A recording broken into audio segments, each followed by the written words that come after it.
Hey guys, welcome back to my YouTube channel. I hope आप सभी ठीक होंगे। तो फिर गाइस आज हम देखने वाले हैं एंजाइम। तो फिर एंजाइम के बारे में क्या क्या देखेंगे। सबसे पहला तो उसका इंट्रोडक्शन, सेकंड देखेंगे इंपॉर्टेंस फीचर्स ऑफ एंजाइम, मतलब एंजाइम के गुण, structure and chemical property chemical nature.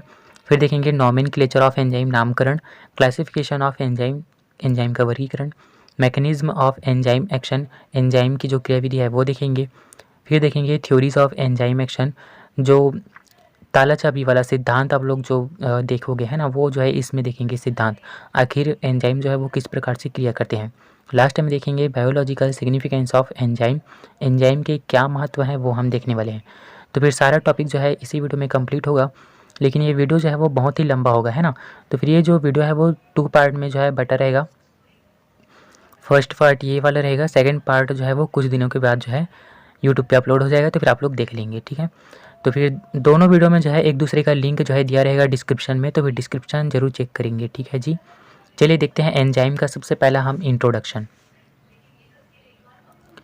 कोशिका के अंदर जीव द्रव्य की सक्रियता से संश्लेषित होने वाला प्रोटीन प्राकृतिक वाले जैव उत्प्रेरक, जो कि कोशिका के अंदर होने वाली रासायनिक अभिक्रियाओं को बिना स्वयं को परिवर्तित किए उत्प्रेरित करने का कार्य करते हैं, विकार या प्रकीर्णव या एंजाइम कहलाते हैं। ठीक है, कुछ समझ आया। क्या लिखा है जी, कोशिका के अंदर जीव द्रव्य की सक्रियता से संश्लेषित होने वाला प्रोटीन, ये जो संश्लेषित हुआ है प्रोटीन है ना, जो कि जीव द्रव्य से संश्लेषित हुआ है या जीव द्रव्य से निकला है प्रोटीन, वही क्या है, प्राकृतिक वाले जैव उत्प्रेरक हैं। क्या हैं, प्राकृतिक वाले जैव उत्प्रेरक हैं, जो कि कोशिका के अंदर होने वाली रासायनिक अभिक्रियाओं को बिना स्वयं में परिवर्तन किए उत्प्रेरित करने का कार्य करते हैं, विकार या प्रकीर्णव या एंजाइम कहलाते हैं। समझ में आया। एक बार फिर सुन लीजिए। कोशिका के अंदर जो है जीव द्रव्य की सक्रियता से, है ना, जो जीव द्रव्य पाया जाता है उसकी सक्रियता से जो है प्रोटीन संश्लेषित होगा। वही जो प्रोटीन है वही जो है प्राकृतिक उत्प्रेरक हैं, जो कि हमारी कोशिका में होने वाले रासायनिक अभिक्रियाओं को प्रेरित करते हैं, है ना। और वो जो है उस रासायनिक अभिक्रिया में भाग लेते हैं, लेकिन स्वयं में जो है कुछ परिवर्तन नहीं करते हैं, ठीक है। तो फिर वो जो है एंजाइम कहलाते हैं। एंजाइम धीरे धीरे आपको समझ में आएगा। नीचे देखिए, ये थोड़ा सा डेफिनेशन टाइप है, इसी वजह से जो है ये थोड़ा सा कठिन लग रहा है आप लोग को, है ना। देखते हैं। ऑल एंजाइम्स प्रोटीन होते हैं, मतलब सभी एंजाइम जो है वो क्या होते हैं, वो प्रोटीन के ही बने होते हैं, ठीक है जी। फिर है, ये केमिकल रिएक्शन को गति प्रदान करते हैं। जितने भी अभिक्रिया होते हैं, है ना, या फिर जितना भी अभिक्रिया होता है उन सभी को ये गति प्रदान करते हैं। इनको मिलाने से केमिकल रिएक्शन तेज़ी से होने लगता है, ठीक है। आगे देखते हैं। एंजाइम शब्द ग्रीक भाषा से लिया गया है, जिसका अर्थ यीस्ट के अंदर होता है, ठीक है। जो एंजाइम शब्द है वो ग्रीक भाषा से लिया गया है, इसका अर्थ जो है यीस्ट के अंदर है। आगे देखते हैं। एंजाइम शब्द का सर्वप्रथम उपयोग, है ना, यूज़ जो है कुहने ने किया था। किसने किया था जी, कुहने ने, ठीक है। तो फिर ये थोड़ा सा इंट्रोडक्शन में आपको लिखना है। यहाँ पे कुछ मैं बता देता हूँ। केमिकल रिएक्शन, हमारे बॉडी के अंदर जो है बहुत सारे केमिकल रिएक्शन होता है ना। जैसे कि खाना का पचना, फिर पचने के बाद वो कार्बोहाइड्रेट का ग्लूकोज में टूटना, ग्लूकोज फिर प्रोटीन वगैरह सारा कुछ बनता है। फिर ये जब प्रोटीन वगैरह हम ले लेते हैं उनका पाचन भी होता है ना। तो फिर ये सारा कुछ किसके द्वारा होता है, केमिकल रिएक्शन में होता है ना। तो फिर हमारे बॉडी के अंदर ये सारा कुछ चलता रहता है। तो फिर उनको कौन उत्प्रेरित करते हैं, ये एंजाइम जो हमारे बॉडी के अंदर होते हैं, ठीक है। तो फिर इनको जो है जैव उत्प्रेरक भी कहते हैं, ठीक है। जो एंजाइम्स हैं उनको जैव उत्प्रेरक भी कहते हैं, और ये किसके बने होते हैं, प्रोटीन के। तो फिर चलिए आगे बढ़ते हैं। इतना आई होप समझ आया होगा आप लोगों को। डेफिनेशन थोड़ा सा देख लेना, बहुत ही सरल है, आप लोग समझोगे तो। अगर आप लोग नहीं समझोगे तो फिर आप लोगों के लिए कठिन है। एक बार फिर से बता देता हूँ। कोशिका के अंदर जीव द्रव्य की सक्रियता से जो प्रोटीन संश्लेषित होगा, वही प्रोटीन जो है वो प्राकृतिक उत्प्रेरक है, जो हमारे बॉडी के अंदर या कोशिका के अंदर होने वाले रिएक्शन को या अभिक्रियाओं को जो है प्रेरित करते हैं, ठीक है जी। इतना तो लिख लोगे आप लोग, बहुत ही सिंपल बताया मैंने। अब चलिए बढ़ते हैं आगे। फर्स्ट हो गया हमारा कंप्लीट इंट्रोडक्शन। अब देखते हैं प्रकीर्णवों के महत्वपूर्ण लक्षण, है ना। जो एंजाइम्स हैं उनमें कौन कौन से लक्षण पाए जाते हैं वो हम देखेंगे। इम्पॉर्टेंट फीचर्स ऑफ एंजाइम, ठीक है। तो फिर पहला है फिजिकल प्रॉपर्टीज़, यानी कि इनके जो भौतिक लक्षण हैं, है ना, भौतिक गुण हैं, उनको हम देख लेते हैं। पहला है एंजाइम कोलाइड नेचर के होते हैं। कैसे होते हैं ये? कोलाइड नेचर के होते हैं। कोलाइडी विलयन पढ़े हो ना? हाँ, उसी नेचर के होते हैं। अणुभार जो है वो उच्च होता है। कैसा होता है इनका अणुभार? उच्च होता है। फिर है एंजाइम 60 डिग्री सेल्सियस या उससे अधिक टेम्परेचर पर नष्ट हो जाते हैं। ये 25 से 45 डिग्री सेल्सियस टेम्परेचर पर एक्टिव होते हैं। साथ ही 37 डिग्री सेल्सियस है ना, 37 डिग्री सेल्सियस टेम्परेचर पर प्रकीर्ण की सक्रियता के लिए सबसे उपयुक्त माना जाता है। अब ये जो एंजाइम्स हैं जी, ये जो है 60 डिग्री सेल्सियस है ना, 60 डिग्री सेल्सियस के टेम्परेचर पर जो है नष्ट हो जाते हैं। अगर टेम्परेचर हम 60 डिग्री सेल्सियस करें तो फिर एंजाइम जो है नष्ट हो जाएगा। वहीं 25 से 45 के बीच में रखें तो फिर वहाँ पे एंजाइम जो है वो सक्रिय होते हैं, एक्टिव होते हैं, कार्य करते हैं। और जो 37 डिग्री सेल्सियस है ना, 37 डिग्री सेल्सियस, इसको आप लोग याद रखेंगे। ये जो टेम्परेचर है वो प्रकीर्णकों की सक्रियता के लिए बहुत ही महत्वपूर्ण होता है। इस वाले टेम्परेचर पे, इस टेम्परेचर पे जितने भी एंजाइम है ना, वो सभी यह टेम्परेचर जो है अनुकूल माना जाता है उनके एक्टिविटी के लिए। ठीक है, आगे देखते हैं। प्रकीर्ण सामान्यतः रंगहीन होते हैं। और जो एंजाइम्स है वे कैसे होते हैं? रंगहीन होते हैं, उनमें कोई भी कलर नहीं पाया जाता। आगे देखते हैं केमिकल प्रॉपर्टीज़, रासायनिक गुण। एंजाइम जैव उत्प्रेरक होते हैं। जैव उत्प्रेरक मतलब मैंने बताया ना, हमारे बॉडी के अंदर बहुत सारे केमिकल रिएक्शन चल रहे हैं, उन रिएक्शन में ये एंजाइम जो है वो भाग लेते हैं करके। तो फिर वही है, एंजाइम्स जो है वो जैव उत्प्रेरक हैं। ठीक है, बायोकैटलिस्ट्स। आगे देखते हैं रासायनिक रूप से सभी एंजाइम प्रोटीन होते हैं। कैसे होते हैं? जितने भी एंजाइम है ना, वो किसके बने होते हैं? प्रोटीन के बने होते हैं। तो फिर रासायनिक रूप से सभी एंजाइम जो है वो प्रोटीन होते हैं। सभी एंजाइम विशिष्ट प्रकृति वाले होते हैं, अर्थात एक विशिष्ट एंजाइम एक विशिष्ट रासायनिक अभिक्रिया को उत्प्रेरित करता है। अब देखिए जी, सभी उत्प्रेरक जो हैं वो सभी रासायनिक अभिक्रिया को उत्प्रेरित नहीं कर सकते। किसी एक एंजाइम द्वारा किसी एक अभिक्रिया को ही जो है उत्प्रेरित किया जा सकता है। ठीक है, ऐसा नहीं है कि इसी एंजाइम को उस वाले अभिक्रिया में डाल दो, उसी एंजाइम को अन्य रासायनिक अभिक्रिया में डाल दो, उसी एंजाइम को अन्य रासायनिक अभिक्रिया में। ऐसा नहीं होता है ना।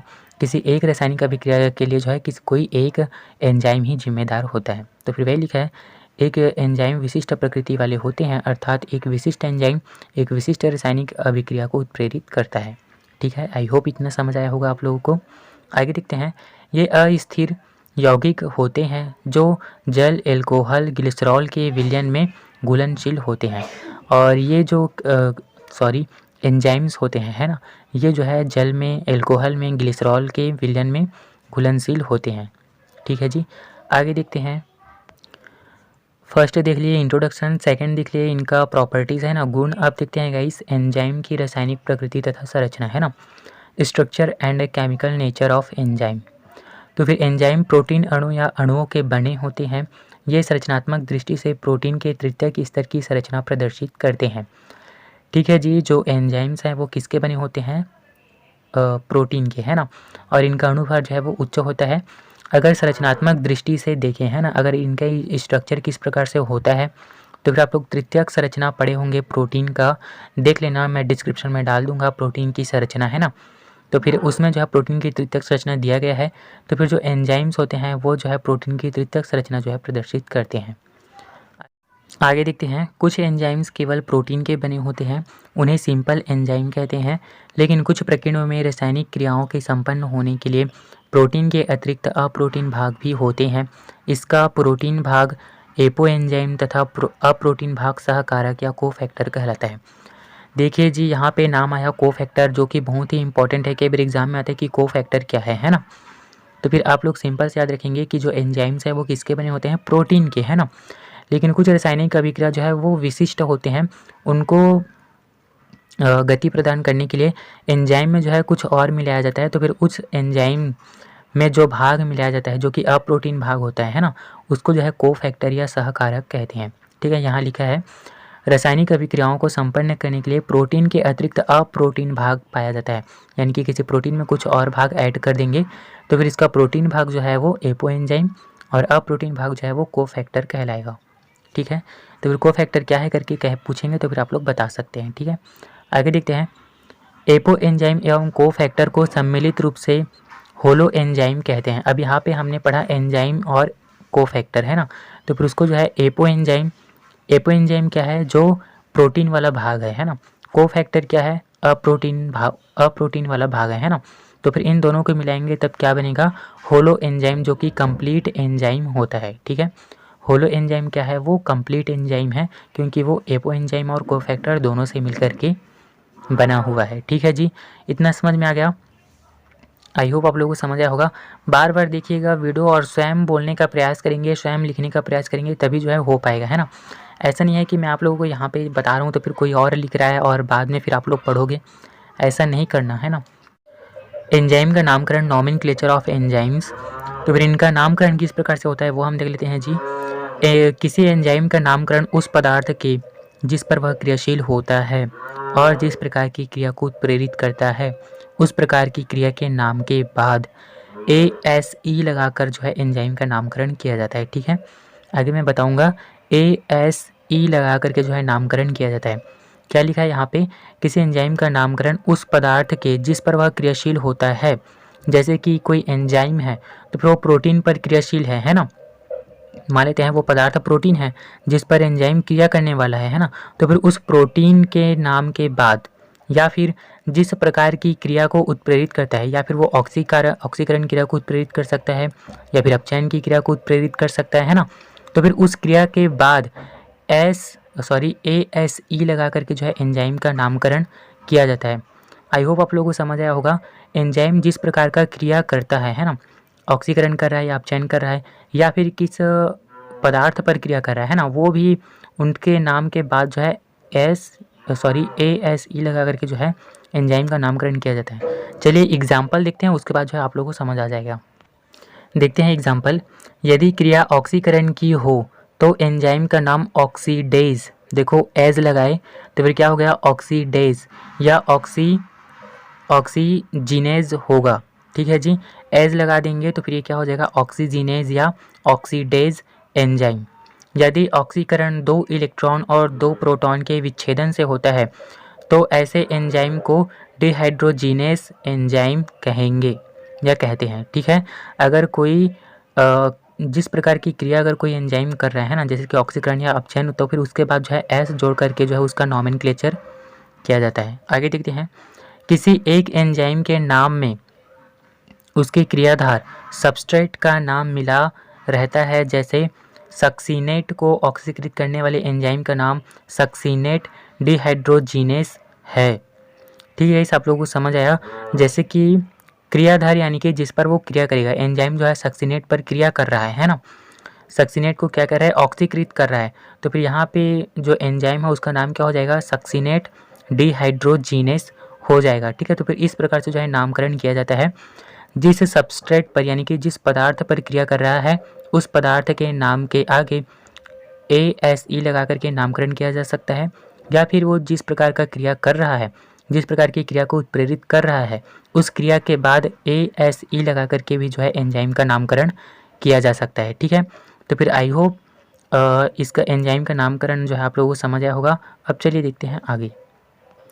अब देखते हैं गाइस एंजाइम का वर्गीकरण, क्लासिफिकेशन ऑफ एंजाइम, जो कि बहुत ही इंपॉर्टेंट है। इसका क्लासिफिकेशन पूछा ही जाता है ना। और इसके अलावा ये जूलॉजी में भी है एंजाइम का वर्गीकरण, लेकिन उसमें केवल हाइड्रोलेज एंजाइम को पूछा गया है ना।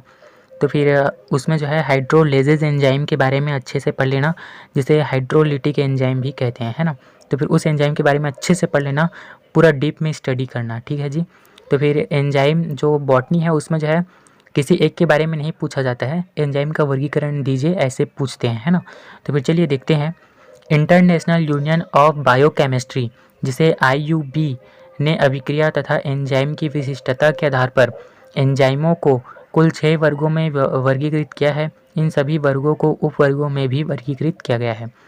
ठीक है, तो फिर जो इंटरनेशनल यूनियन ऑफ बायोकेमिस्ट्री है, ठीक है, इंटरनेशनल लेवल पर जो बायोकेमिस्ट्री है, उन्होंने जो है एंजाइम्स को जो है 6 वर्गों में वर्गीकृत किया है और उन 6 वर्गों को पुनः जो है उपवर्गों में विभाजित किया गया है। तो फिर फर्स्ट देखते हैं ऑक्सीडेज एंजाइम। कौन सा एंजाइम? सॉरी, ऑक्सीरिडक्टेज एंजाइम, है ना। पहला है ऑक्सीरिडक्टेज एंजाइम। आगे देखते हैं। इस प्रमुख वर्ग में वे एंजाइम रखे जाते हैं जो 2 क्रियाधारों के बीच ऑक्सीकरण एवं अवकरण की क्रिया को अंजाम देते हैं। ठीक है जी। ये क्या लिखा है, ये वे एंजाइम होते हैं जो दो क्रियाधारकों है ना, यानी कि दो सबस्ट्रेट के बीच ऑक्सीकरण एवं अवकरण की क्रिया को अंजाम देते हैं। तो फिर वो एंजाइम जो है वो ऑक्सी रिडक्टेज एंजाइम के अंतर्गत आते हैं। इसके उपवर्ग हैं, सब क्लासेस हैं, डिहाइड्रोजीनेस, ऑक्सीडेज, रिडक्टेज, परऑक्सीडेज। आगे जो है आप लोग देख लेंगे, ठीक है। तो फिर नाम याद रखना, उसके अंतर्गत उसका थोड़ा सा डेफिनेशन, फिर उसके उपवर्ग के बारे में लिख देना है, ठीक है। आगे देखते हैं ट्रांसफरेज एंजाइम। ऐसे एंजाइम जो दो क्रियाधारकों के बीच क्रियात्मक समूह के स्थानांतरण का कार्य करता है, ट्रांसफरेज एंजाइम कहलाता है, ठीक है जी। आप लोग क्रियात्मक समूह जानते हो है ना, फंक्शनल ग्रुप। तो फिर ये एंजाइम क्या होते हैं, दो क्रियाधारकों के बीच जो है क्रियात्मक समूह को जो है स्थानांतरित कर देते हैं, इधर से इधर कर देंगे या इधर से इधर कर देंगे, ठीक है। तो फिर उनको जो है ट्रांसफरेज एंजाइम कहेंगे। इसका मैंने उपवर्ग नहीं लिखा है, तो फिर आप लोग लिखेंगे इसके उपवर्ग में हेक्सोकाइनेज और लिखेंगे फास्फोरिलेज, हेक्सोकाइनेज और फास्फोरिलेज, ये दोनों एंजाइम जो है इसमें आएंगे, ठीक है। आगे देखते हैं हाइड्रोलेजेज एंजाइम। ये हाइड्रोलेजेज एंजाइम जो कि जूलॉजी में पूछा जाता है, हाइड्रोलेजेज एंजाइम के बारे में पूरा पूछेगा आपको डिटेल में, है ना। तो फिर इसको डिटेल से स्टडी कर लेंगे। आगे देखते हैं, ये एंजाइम जल की सहायता से क्रियाधारकों को अपघटित करने वाली अभिक्रिया को उत्प्रेरित करते हैं। हाइड्रोलेजेस यानी कि ये एंजाइम जो है जल की सहायता से क्रियाधारकों को अपघटित करने वाली अभिक्रिया को उत्प्रेरित करते हैं। समझ में आया, जल की सहायता से अपघटित होने वाली अभिक्रियाओं को उत्प्रेरित करेंगे जो हाइड्रोलिसिस एंजाइम है वो। चलिए अब इसके सब क्लासेस देख लेते हैं। फर्स्ट है लाइपेज, अर्जिनेज और गलेक्टोसिडेज, है ना। नाम बहुत ही कठिन है, मेरे से भी नहीं बोला जा रहा है, तो फिर आप लोग अच्छे से देखेंगे, है ना। मैं तो एक ही दो करके गया था, लेकिन पूरा करने का प्रयास करेंगे। जैसे कि मैंने लाइपेज और अर्जिनेज किया था, तो फिर आप लोग चाहे गलेक्टोसिडेज भी कर लेना। मैंने एक दो बस किया था, लेकिन वो मेरा मिस्टेक था, है ना, सभी को करना। आगे देखते हैं लाइएज एंजाइम। ये एंजाइम बिना जल अपघटन के ही सबस्ट्रेट से फंक्शनल ग्रुप के निष्कासन का कार्य करते हैं। अब यहाँ पे देखिए जो लाइजेस एंजाइम है ना, ये क्या करेंगे, बिना जल अपघटन के ही जो क्रियाधार हैं, है ना, सबस्ट्रेट्स हैं, उनसे जो है फंक्शनल ग्रुप यानी कि क्रियात्मक समूह का निष्कासन का कार्य करेंगे बिना जल अपघटन के, ठीक है। तो फिर ये याद रखेंगे लाइजेज एंजाइम के बारे में। इस प्रमुख वर्ग के एंजाइम सबस्ट्रेट के CC bond, CO bond, CN bond, CS bond और कार्बन और हैलाइड के बीच जो बॉन्ड बनता है उन पर अभिक्रिया करते हैं। एग्जाम्पल है एल्डोलेज, फ्यूमरेज और हिस्टीडेज, ठीक है। तो फिर ये इसके एग्जाम्पल हैं। आगे देखते हैं, फिर है आइसोमरेजेस एंजाइम। तो फिर ऐसे एंजाइम जो अंतरा आणविक परिवर्तन फलस्वरूप आइसोमर अर्थात समस्थानिक अणुओं के निर्माण करने वाली रिएक्शनों को अभिप्रेरित करने का कार्य करते हैं, आइसोमरेज नामक प्रमुख वर्ग में रखे जाते हैं। समझ में नहीं आया, थोड़ा सा समझेंगे।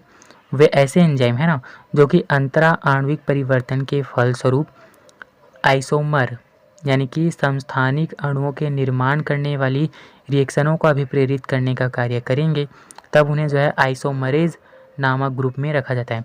क्या लिखोगे, समस्थानिक अणुओं के निर्माण करने वाली अभिक्रियाओं को जब ये एंजाइम प्रेरित करेंगे, तब उन एंजाइमों को जो है आइसोमरेज नामक ग्रुप में जो है रखा जाएगा, ठीक है। तो फिर ये समझ में आया। आगे देखते हैं इसके एग्जाम्पल, ग्लूकोज फॉस्फेट आइसोमरेज और है एपीमरेज, ट्राइओस फॉस्फेट आइसोमरेज। तो फिर ये दोनों नाम जो है आप लोग याद रखेंगे। आगे देखते हैं सिंथेटिज एंजाइम या लाइगेजेज एंजाइम। ऐसे एंजाइम जो दो मॉलिक्यूल को आपस में जोड़ने का कार्य ATP के पायरोफॉस्फेट बॉन्ड के टूटने से उत्पन्न एनर्जी की सहायता से करने वाली अभिक्रिया को उत्प्रेरित करने का कार्य करते हैं, उन्हें लाइगेजेज या सिंथेटिज एंजाइम कहते हैं। समझ में नहीं आया तो फिर थोड़ा सा देखिए, जो ATP है ना, इसमें जो है पायरोफॉस्फेट बॉन्ड होता है। तो फिर ये जो ATP के जो पायरोफॉस्फेट बॉन्ड जब टूटता है तो फिर एनर्जी निकलेगा। कोई भी बॉन्ड टूटता है या फिर कोई भी बॉन्ड बनता है तो फिर क्या होता है, एनर्जी डिक्रीज़ होता है ना, एनर्जी निकलता है। तो फिर उस एनर्जी की सहायता से जो एंजाइम अभिक्रिया को उत्प्रेरित करेंगे, तो फिर उन एंजाइमों को जो है हम क्या कहेंगे, लाइगेजेज एंजाइम या सिंथेटिज एंजाइम कहेंगे। इसके एग्जाम्पल उदाहरण है एसिटिल कोएंजाइम लाइएज, ठीक है। क्या है, एसिटिल को एंजाइम लाइगेज और एसिटिल को एंजाइम कार्बोक्सिलेजेस। ठीक है, तो फिर ये आप लोग जो है लिख सकते हैं दोनों। आई होप आप लोगों को समझ आया होगा एंजाइम क्या है। और ये जो है फर्स्ट पार्ट है, सेकंड पार्ट जो है कुछ ही दिनों में आ जाएगा। तो फिर इतना सबसे पहले आप लोग याद कीजिए, क्योंकि इसका जो क्लासिफिकेशन है वही मेन है और क्लासिफिकेशन सबसे कठिन है इसका। तो चलिए गाइस, आई होप आपको समझ आया होगा। तो फिर थैंक यू।